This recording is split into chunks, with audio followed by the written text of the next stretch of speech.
Hello, I am What the Trig Math, and we are looking at mathwhiteboard.com.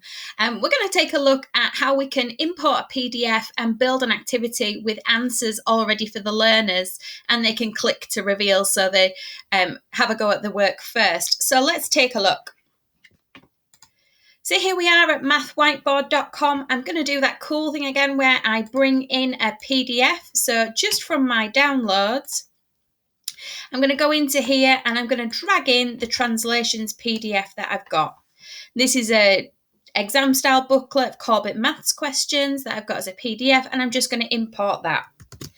So you can see here it is, and it's put each page on as a different frame for me. So you can see we've got the questions for the students to answer on here, and it's this question that I want to have a look at. So this question here, translate the triangle 5, -6.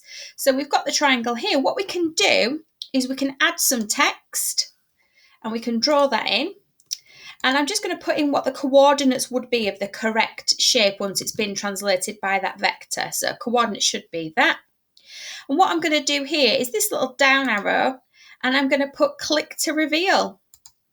And that then means that that's there. And it says click here for the answer. I can edit the prompt as well, and I can say answers here.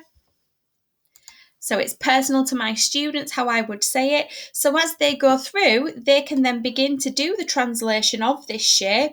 So they've got this coordinate here, and the vector was 5, -6. So they can go with the drawing tool 1, 2, 3, 4, 5, and then 1, 2, 3,